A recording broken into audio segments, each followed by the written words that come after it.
Count the years, not the years you've lived, the years you've given away, the years you worked only for the wage in your hand, never more, the years you waited for someone to notice, for someone to call your name, for the world to see what you could do, while men with less skill, less vision, less heart stepped ahead of you.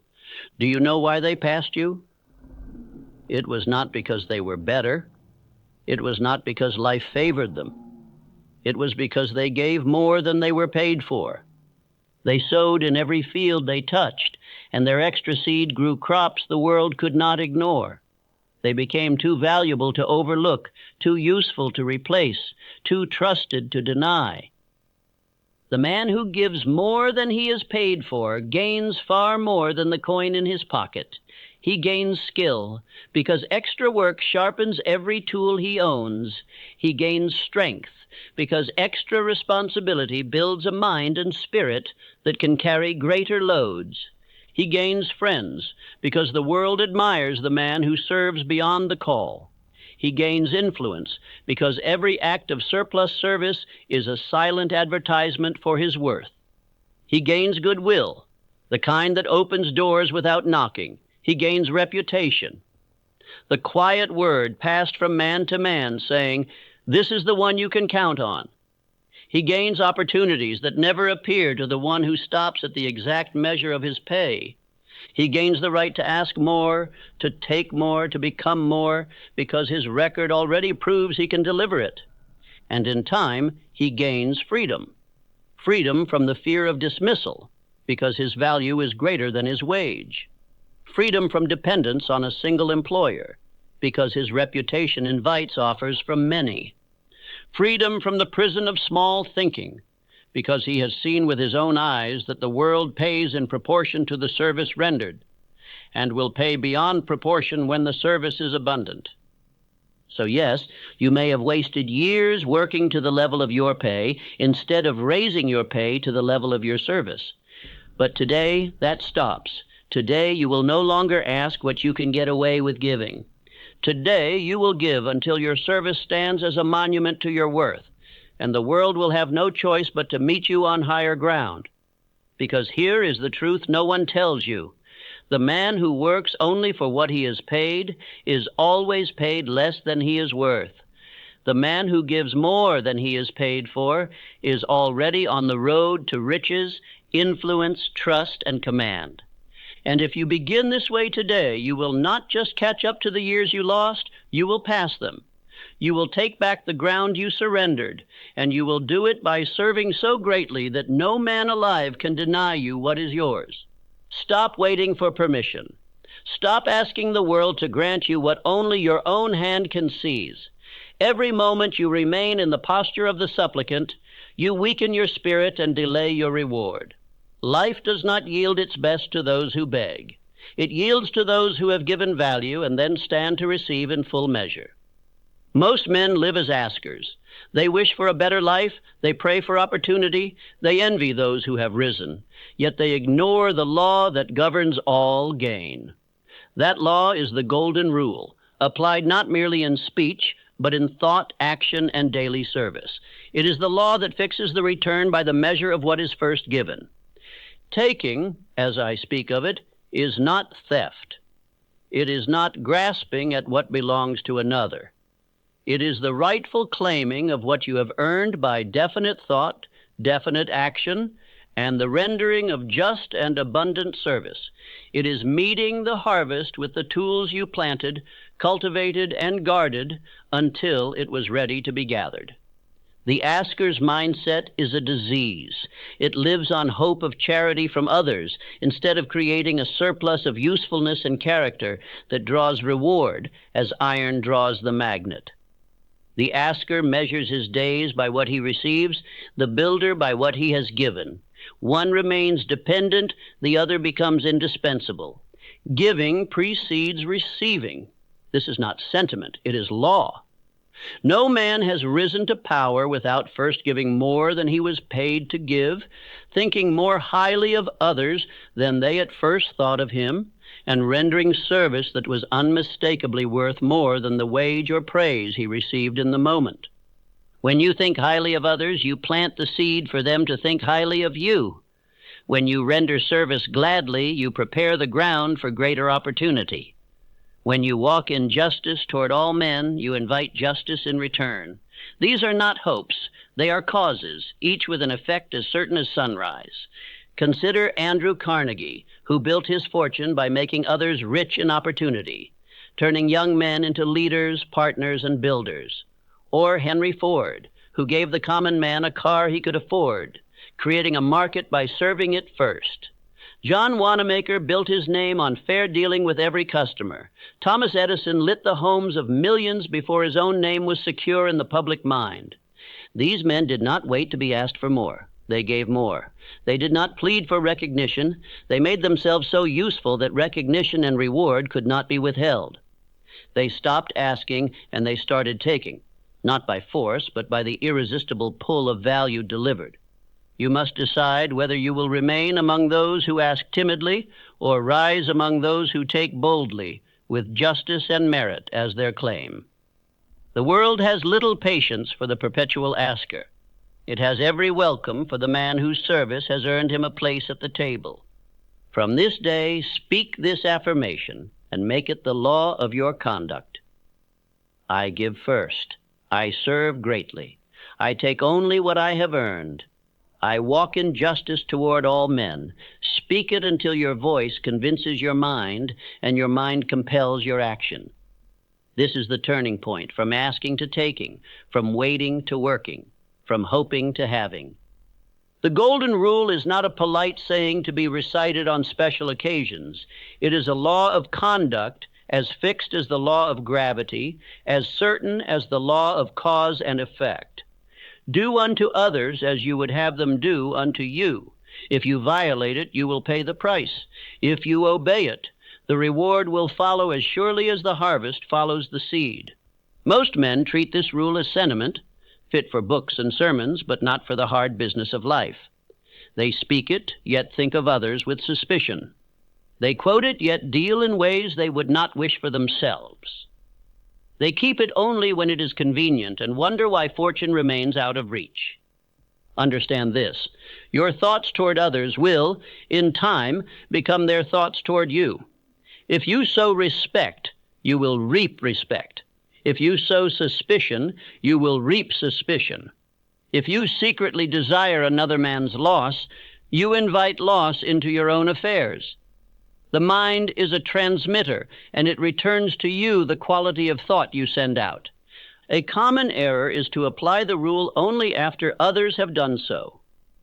The man who waits to be treated well before treating others well is still an asker. He is bargaining for fairness instead of creating it. The builder applies the rule first without condition, knowing that the seed must be planted before it can be reaped. Abraham Lincoln practiced this law even in the fiercest days of war and politics. He showed respect to allies and opponents alike, and many who once opposed him became his strongest supporters. John D. Rockefeller, in his great enterprises, valued honest partnerships and kept faith with those who kept faith with him. George Eastman treated employees as partners in his vision, creating loyalty that endured. Accurate thinking is required to apply the golden rule. See others not as tools for your gain, but as allies in your advancement. Understand that service is not loss, it is an investment. Every courtesy, every honest dealing, every effort to think well of another is a coin placed where it will draw interest. I give you this exercise. List 5 ways you would like others to treat you. These may be fairness in trade, respect in conversation, promptness in payment, praise for honest effort, or loyalty in times of trial. Then make those your own daily actions toward others, whether or not they have yet shown you the same. Speak this affirmation until it becomes habit. I deal justly. I give respect. I keep faith. I serve as I wish to be served. The man who lives by this law will find doors open to him that remain closed to the clever trickster and the smooth talker. For the golden rule, when lived, becomes a magnet that draws the very treatment you desire. The habit of asking without first giving is the slow poison of ambition. It breeds dependence, weakens resolve, and plants resentment in the heart of the giver. The man who lives by request trains his mind to expect life to come from outside himself, and each unearned favor makes him less able to create his own supply. Every time you wait for others to make your way, you give them mastery over your fate. You hand them the key to your advancement and stand idle while they decide whether or not to turn it. No man rises by permission. He rises by preparing himself to be necessary and then stepping forward to fill the place he has earned. Taking in its rightful sense means seizing opportunity because you are prepared, visible, and valuable. It means advancing toward the opening with proof in your hand of what you can do. It is not pleading for chance. It is answering the call of readiness when it comes. The unprepared man calls this boldness. The prepared man calls it justice. Dr. Frank W. Gonzalez did not ask for charity when he needed funds to build a college. He had a definite plan, and he spoke of it with such conviction that Philip D. Armour saw the value and supplied the means. This was not begging. It was building, and the giving followed naturally because the value was certain. F.W. Woolworth did not ask for pity when he began. He offered what he could give, small goods at fair prices, and served his customers faithfully. The returns grew because the service grew. He was not an asker. He was a giver, and giving made him worthy to take his rightful reward. Envy is the language of the perpetual asker. He sees another man's gain and calls it luck or theft, never seeing the years of service and preparation that made it possible. Envy turns the eyes outward to what others have instead of inward to what can be given. It is the chief excuse of those who will not build. I give you this exercise. Identify one area in your life where you have been waiting for someone else to act. It may be a promotion you hope to be offered, a connection you hope will be made, an idea you hope will be noticed. Replace the waiting with one act of service or creation today, something that makes you more valuable and harder to ignore. Speak this affirmation until it is fixed in your mind. I do not wait. I act. I give before I receive. I take my place by merit. The man who builds by giving becomes a man who can take without shame, for the world delights to pay in full measure where value has been freely given. Every gain you will ever enjoy is payment for value given. To take without first giving is to break the law of all exchange. And though you may enjoy the fruit for a season, the root will wither and loss will come. The world keeps strict accounts, and where you have given nothing, it will in time allow you nothing. Giving is the first step to taking, not because the world is sentimental, but because service is the proof of your worth. When you give, you sharpen your skill, build goodwill, and invite opportunity. You make yourself indispensable. And when you are indispensable, no just man will deny you the place you have earned. Andrew Carnegie gave opportunity to capable men long before he took the largest share of reward. His giving was not charity. It was a deliberate building of an army of partners whose growth brought his own. He created more wealthy men than perhaps any other of his age, and in doing so, secured his own fortune beyond contest. Charles M. Schwab gave loyalty, enthusiasm, and the readiness to do more than asked. These qualities made him invaluable to Carnegie and later to the great steel enterprises he led. His giving was in character and conduct, and it drew to him offers that others never saw. He did not wait for better terms. He gave better service. The quality of service matters as much as the quantity. Service given grudgingly is a stone dropped into poor soil. It will not grow. Service rendered willingly, cheerfully, with attention to detail, is a seed planted in rich earth. Men remember the spirit of your work as much as the work itself, and the spirit returns in kind. Do not imagine that giving means only labor. Giving may be a thought of encouragement, a courtesy extended, a plan improved, a wrong quietly corrected, or an idea freely shared. All are forms of value, and all will return to you, though the form of the return may differ from the form of the gift. Some will tell you to hold back until you are paid to give. This is the counsel of the fearful and the small. If you wish to take much, you must give more than you are paid for now. The man who matches his service to his wage will remain at his wage. The man who makes his service exceed his wage will make his wage exceed his service. Every extra measure you give is a note of credit in the account of opportunity. It may not be paid tomorrow, but it will be paid when the conditions are ripe. And when the day comes, the payment will often be larger than you dared to expect, because value given grows in the memory of those who received it. Giving in this manner is not loss, it is planting. The farmer does not fear to plant more seed than he needs for today's meal, for he knows the surplus will return multiplied. The man of enterprise does not fear to give more than is required for today's pay, for he knows the surplus will return in promotion, in partnership, in profit.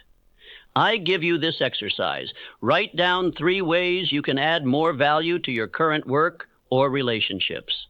These may be new skills to learn, better methods to apply, courtesies to extend, or problems to solve without being asked. Begin one of them today, and do it with the spirit of one who is building a fortune in trust. Let your giving be consistent. A single day of exceptional service will be remembered. A lifetime of it will be rewarded without measure. Let every man who deals with you know that your word will be kept, your work will be sound, and your manner will be fair. These are forms of giving as real as money or goods. There will be those who take what you give and offer nothing in return. Do not let them harden your spirit. The law of return is not bound to a single man's gratitude. Your giving will return through other channels, through allies you have not yet met, through opportunities not yet visible. Keep the law, and the law will keep you. Speak this affirmation until it governs your thought. I render more service than I am paid for. I give with willingness. My giving attracts abundance. Let it be the measure by which you judge your own conduct. If your service today was only what was required, tomorrow's pay will be only what is necessary. If your service today was greater, tomorrow's pay will be greater. Giving is not a stage to pass through on the way to taking. It is the foundation of all taking. The man who ceases to give will, in time, cease to take. But the man who keeps the balance in favor of giving will find the current of return always flowing toward him, carrying rewards he could not have claimed in any other way. There is a mental law as certain as gravity. What you habitually think about others will, in time, color their thoughts of you. If your thoughts toward others are high, respectful, and just, you prepare the way for them to think highly, respectfully, and justly of you. If your thoughts are low, suspicious, and bitter, you invite the same return. Thinking highly of others means expecting the best in them, seeking their virtues before their faults, and giving them the benefit of your confidence until they prove unworthy of it. It does not mean blindness to wrongdoing. It means beginning each relation with the presumption of good faith, for this is the soil in which trust can grow. Suspicion is a poison that works silently. It creeps into your speech, your manner, your smallest dealings. It builds walls where there should be gates, and it sows doubt where there might have been cooperation. In time, the man you suspect will feel your suspicion, and his attitude toward you will match the one you have held toward him. Criticism, when it becomes a habit, blinds you to opportunity. The man you dismiss in thought may be the one who could have opened the door you seek. Contempt closes more doors than poverty. Many men remain poor, not because they lack skill, but because they have disqualified themselves in the eyes of others through their own small thinking. Henry Ford refused to speak ill of rivals, even when he could have gained advantage by doing so. He saw no profit in dragging down another man's name. Thomas Edison gave public credit to the teams who helped bring his ideas to life, knowing that such acknowledgment deepened their loyalty and sharpened their effort. Abraham Lincoln appointed former opponents to high office because he valued their abilities over his personal grievances. When you think highly of others, you lift yourself. The mind that is occupied with praise and recognition of good qualities becomes more open, more generous, and more attractive. People are drawn to those who see the best in them, and once drawn, they often repay the courtesy with opportunities, trust, and goodwill. Thinking highly of others also raises your own standard. You will find it difficult to act dishonorably toward a man you have trained yourself to admire. You will hesitate to cheat the man whose virtues you have often acknowledged. In honoring others, you make it harder to dishonor yourself. I give you this exercise.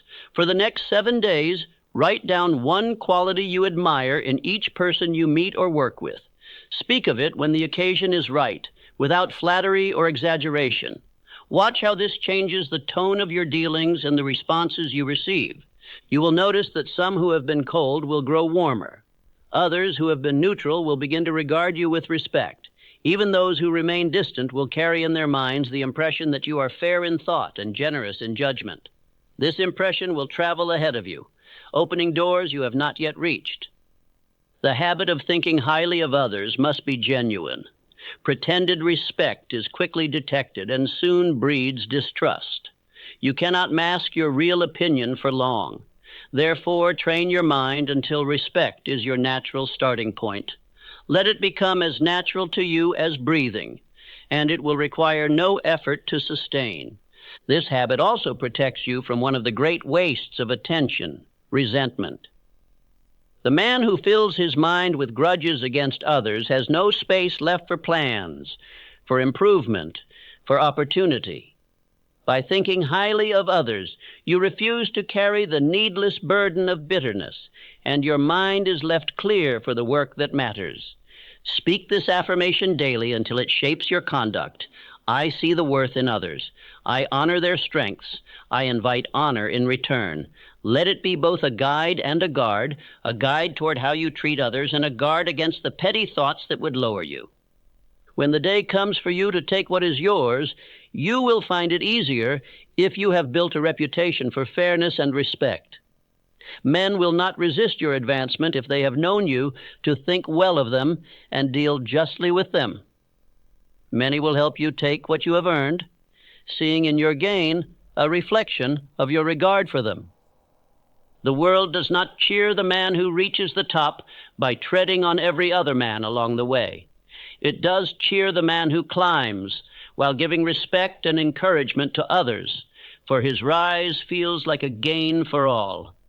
By thinking highly of others, you make it easier for them to think highly of your success and to welcome it. Giving alone is not enough. Many men give greatly yet remain in the shadows because they lack the courage to claim the reward that is rightfully theirs.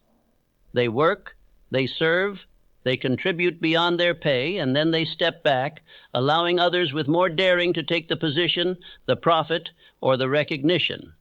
This is not humility, it is surrender. There is a time to give without asking, and there is a time to take what is due. The law of cause and effect demands balance. If you have sown, you must reap. If you have built, you must own. If you have earned, you must accept.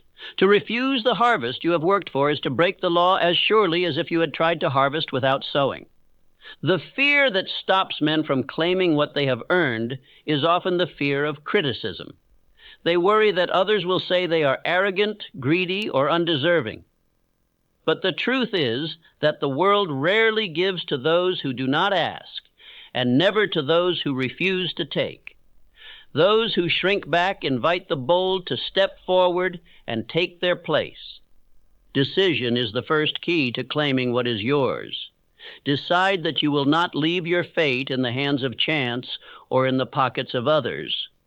Decide that the work you have done gives you the right to step up, speak out, and take possession of the opportunity when it appears.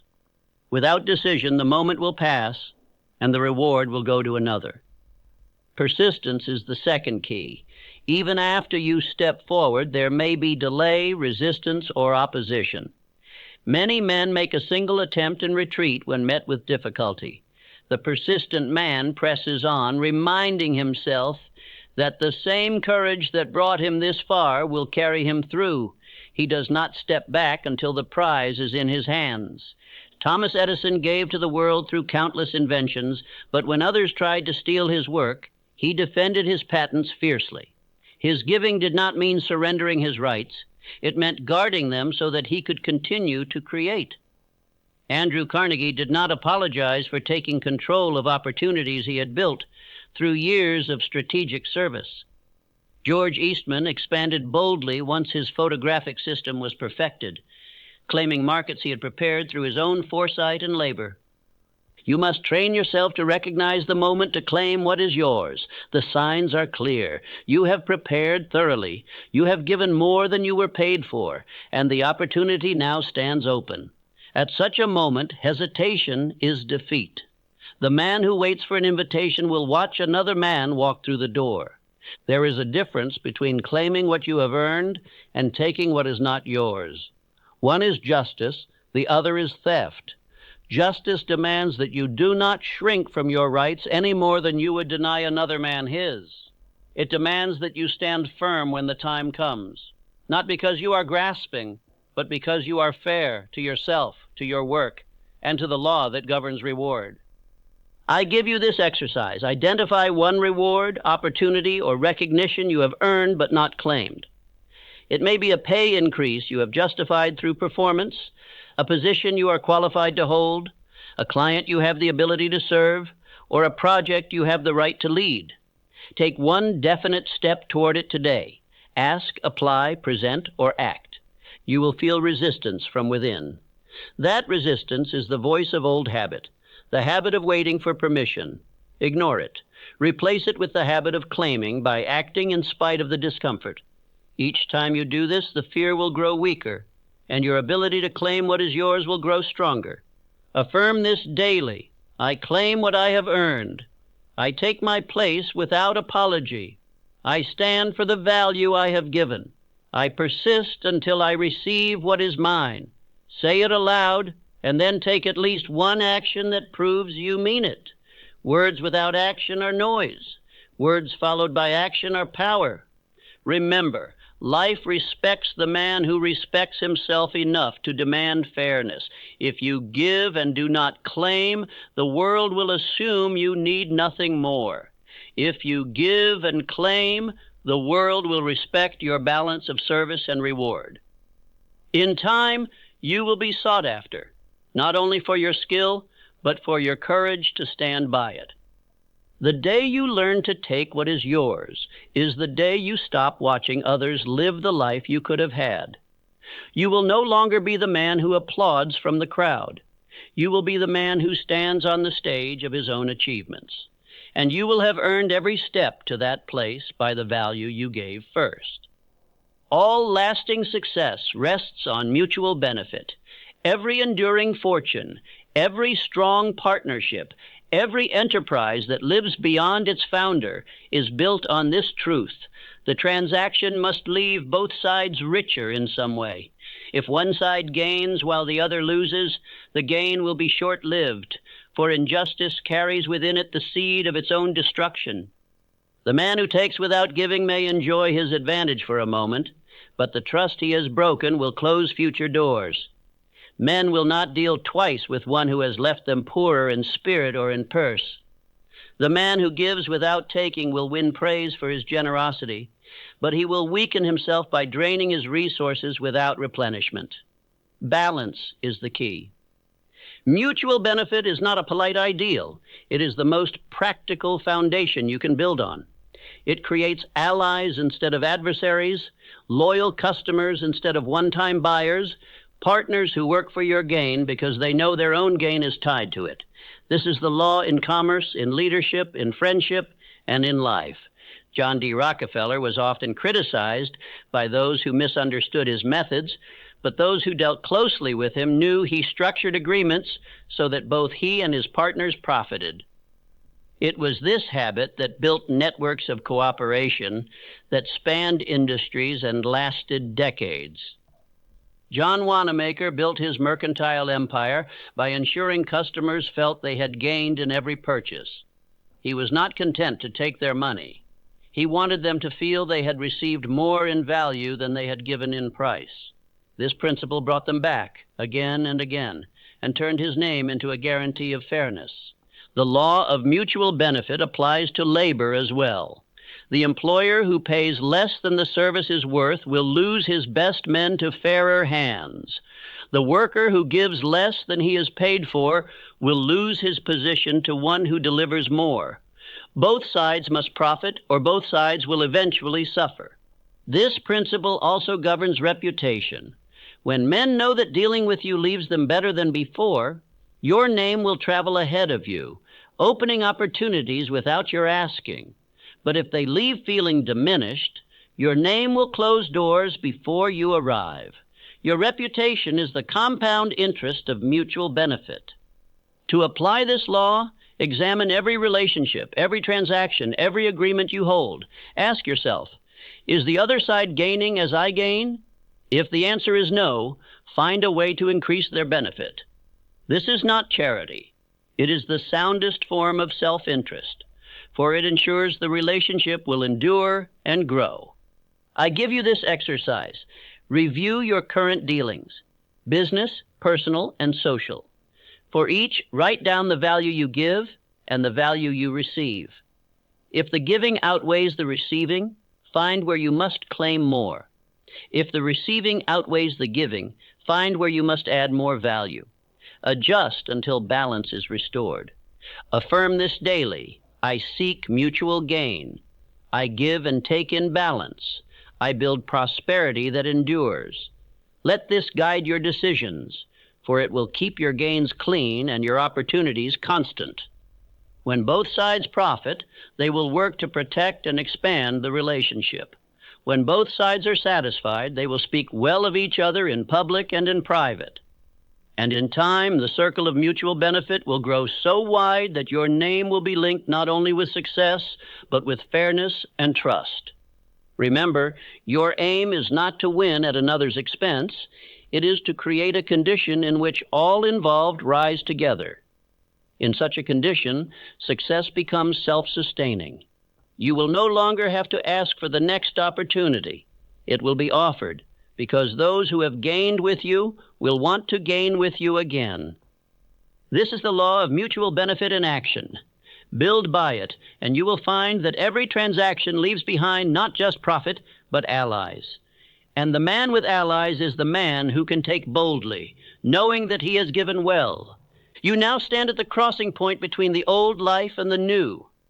Behind you lies the path of asking, waiting for others to open doors, hoping for favors, holding back your service until you are sure of the return.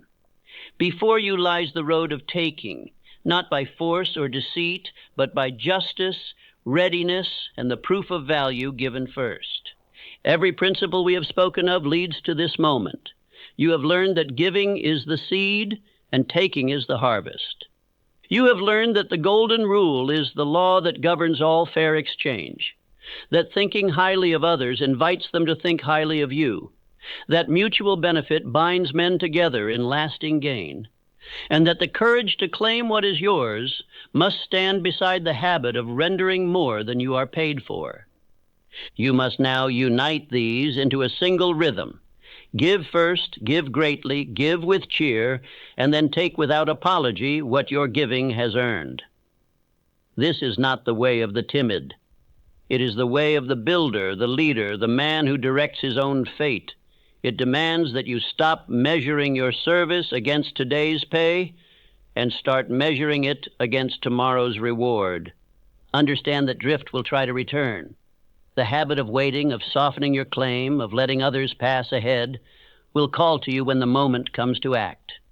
You must answer with the voice of the new law, I have given, therefore I shall take. I have earned, therefore I shall claim. I have sown, therefore I shall reap. The man who waits for the perfect moment to begin will never begin. The perfect moment is now, because it is the only moment you can use.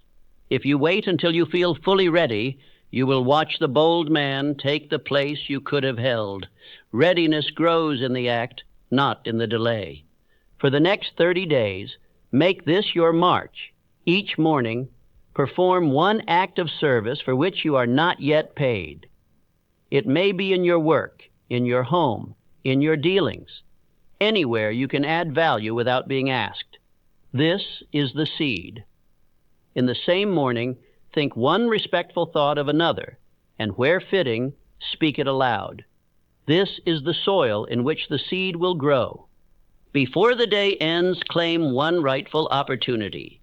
It may be as small as voicing a solution in a meeting, asking for a responsibility you can fulfill, presenting work you have done without being told, or offering your skill to a new ally. This is the taking.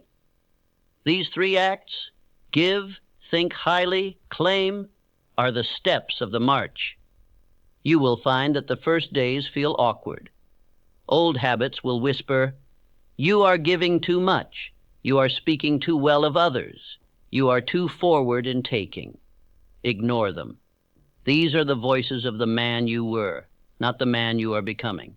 In time, the acts will become natural, and the results will become inevitable. The law is clear. What you give freely and in abundance will return to you in multiplied form, but only if you are willing to take it when it comes. The man who gives and then hides when the reward arrives breaks the circuit, and the current of opportunity will turn toward someone else. Do not mistake this taking for greed. Greed seeks to take without giving, or to take more than is due. Justice seeks to take exactly what is earned, no more, no less. It is greed to seize another man's harvest. It is justice to gather your own. The world is not offended by the man who takes what he has built. It is offended by the man who builds nothing and takes everything. In this march, you will also learn to see opportunity where you once saw only routine. The task you finish well becomes the argument for greater trust. The courtesy you extend becomes the invitation to greater circles. The respect you give becomes the magnet for alliances. And each of these creates a new opening for you to claim. Many men will stop at the giving. They will say, "If I give, surely the reward will find me." Sometimes it will, but more often, the world is too busy to deliver it to your door. You must step forward and receive it. That step is the difference between the man who dies with his potential unspent and the man whose life stands as a monument to what is possible. Think of Edison. He gave light to the world, but did not sit waiting for the world to recognize it. He defended his work, secured his rights, and used them to continue his giving. Think of Carnegie. He built men and enterprises and then took command of them to multiply the good they could do. Think of Ford. He gave the common man a car and then took the market that grew from it. Each morning of this march, remind yourself that you are no longer an asker. You do not beg for the respect, the pay, the opportunity, the position. You earn them, and then you take them. Say aloud, "I give richly. I take rightly. I live by the golden rule. I walk in justice, and abundance walks with me." In the 30 days ahead, you will meet tests. Someone will question your right to take what you have earned. Answer with your record of giving. Someone will try to take it before you can. Answer by standing where you belong, prepared, confident, and immovable. Someone will tell you to wait for another time.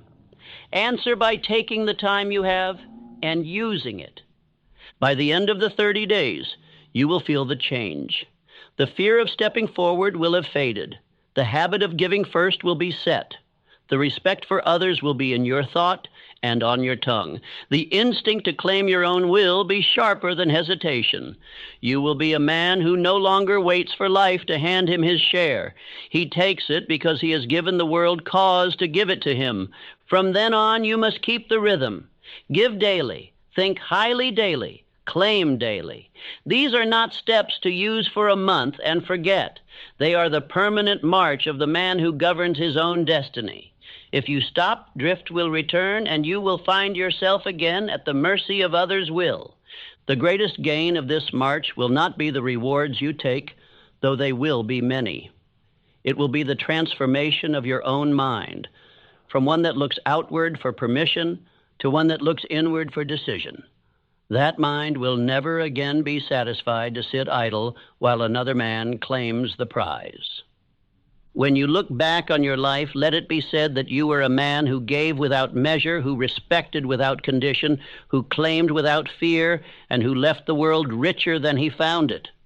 That is the legacy of one who has learned the art of giving and taking in justice. I leave you with this charge. Begin today. Do not plan for next week, next month, or next year. The march begins now, with one act of service, one thought of respect, and one rightful claim. Repeat it tomorrow and the day after until it becomes your nature. Then watch as the world begins to shape itself around you, offering more than you once thought possible, because you have learned to give without limit and to take without shame. And when you have walked this march, return for more. There are other laws to master, other powers to claim, other stations to reach. Each speech I give is another step toward the complete mastery of yourself and the conditions of your life. Continue, and you will become not only a taker of what is yours, but a giver of what will inspire others to follow in your path.